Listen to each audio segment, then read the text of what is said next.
اور اپنے رشتوں کو توڑ ڈالو گے. یعنی یہ رشتہ ہے ایمان جو بنے ہیں اور تمہارے جو خونی رشتہ دار بھی ہیں، سب کچھ تم خراب کرو گے اگر تم پھر گئے اللہ کے احکام نہ مانے.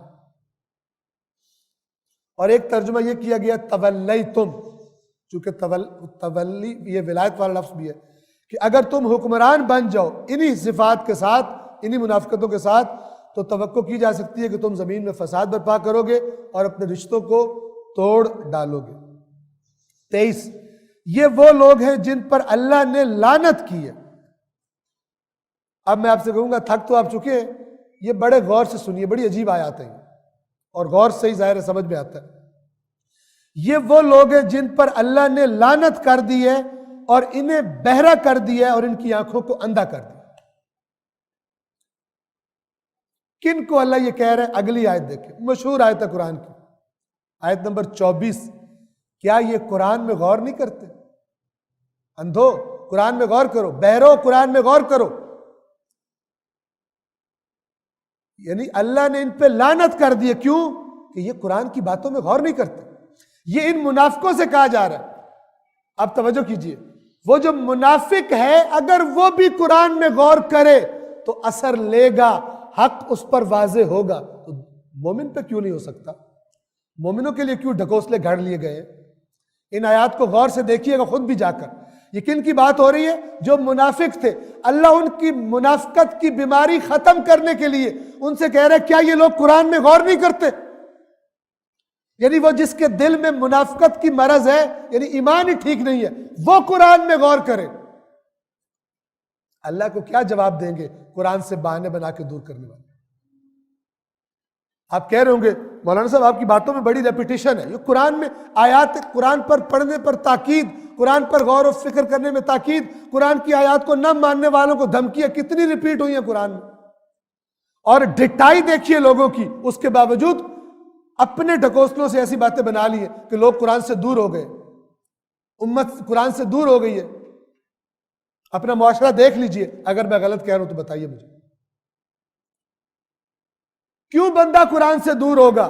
تبھی دور ہوگا اس کو جب یہ احساس ہوگا کہ جو میں آیت پڑھتا ہوں پتہ نہیں یہ بات صحیح ہوگی، جو مجھے سمجھ آ رہی ہے کہ صحیح نہیں ہوگی. یہ ہے وہ نظریہ، یہ جڑ ہے جس نے لوگوں کو قرآن سے دور کیا. ورنہ اگر لوگوں کو یہ بتایا جاتا کہ یہی بنیاد ہے جو اس میں لکھا ہے وہ ٹھیک ہے، ہر مسلمان قرآن پڑھ رہا ہوتا، سب سے پہلے قرآن پڑھتا بجائے ڈھکوسلے سننے کے اور سر اور تال سننے کے. قرآن پڑھا کرتے پہلے. آج دیکھ لیں کدھر ہے قرآن پڑھا جانے کا رواج.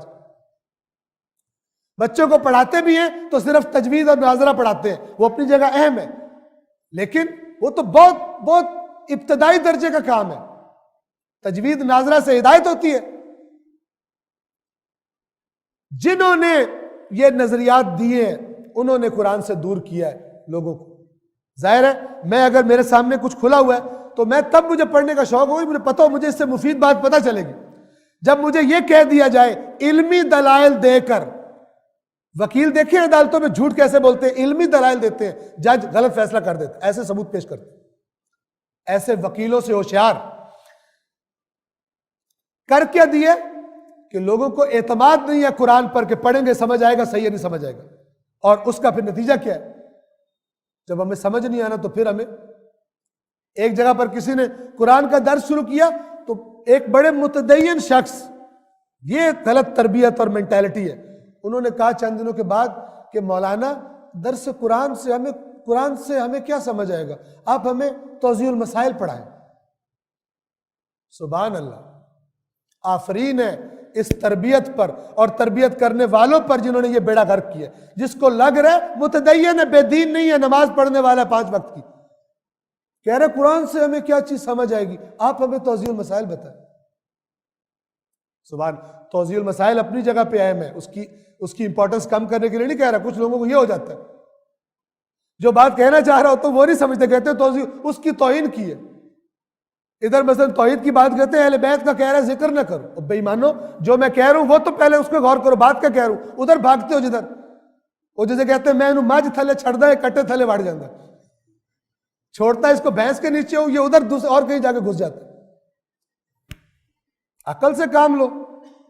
لیکن جو ٹیڑھا ہے, جو سیدھا ہونے کا ارادہ نہیں کرے, اللہ تعالیٰ کہتا ہے ان ہوا الا ذکر للعالمین, یہ قرآن عالمین کے لیے نصیحت ہے.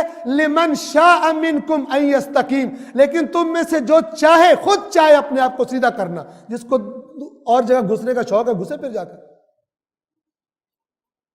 افلا یتدبرون القرآن, آیت نمبر 24, کیا یہ لوگ قرآن میں تدبر نہیں کرتے یا ان کے دلوں پر تالے پڑ گئے؟ یہ ہے اللہ کا اعلان. جو قرآن میں تدبر نہیں کرتا اس کے دل پہ تالا ہے, اور جو تدبر کرنے سے روکتا ہے لوگوں کو نہ پڑھنا گمراہ ہو جاؤ گے, اس کے اوپر ڈبل تالا لگا ہوا. وہ تو تالوں کی فیکٹری ہے جو لوگوں پہ تالے ڈال رہی ہے, مت پڑھنا, مت غور کرنا, گمراہ ہو جاؤ گے, فلان ہو جاؤ گے, یہ ہو جائے گا, وہ ہو جائے گا. سمجھیے قرآن کی آیات کو. 25, جو لوگ اپنی پیٹھ پر الٹے پھر گئے بعد اس کے کہ ہدایت ان پر واضح ہو چکی تھی, شیطان نے انہیں فریب دیا اور ان کو لمبی آرزویں دلاتا ہے, لمبی لمبی پلاننگ کرواتا ہے. 26, یہ اس لیے ہوا کہ انہوں نے اللہ نے جو نازل کیا تھا اسے ناپسند کیا. یہ منافق وہ ہیں جن کو قرآن پسند نہیں آتا. یہ اس زمانے کے منافق بھی اور آج بھی انہی علامتوں سے پہچانا جائے گا کون ہے منافق. جس کو قرآن سے بدکتا ہے, قرآن اسے پسند نہیں آتا. چونکہ جو اپنے دماغ میں جمع کر چکا ہے وہ اس کو جب نظر نہیں آتا, ٹکراتا نظر آتا ہے قرآن, پھر ڈھکوسلے اور بہانے بناتا ہے. یہ اس لیے ہوا, اس لیے اللہ نے ان کے دلوں پر تالے لگا دیے کہ انہوں نے شیطان نے ان کے لیے اپنے اعمال اچھے فریب دیا ان کو, اور ان کو لمبی آرزوؤں میں ڈال دیا. کیوں ایسا ہوا؟ یہ اس لیے ہوا کہ انہوں نے اللہ کی طرف سے نازل کردہ کو ناپسند کیا. انہوں نے ان لوگوں سے, توجہ کیجئے, ان لوگوں نے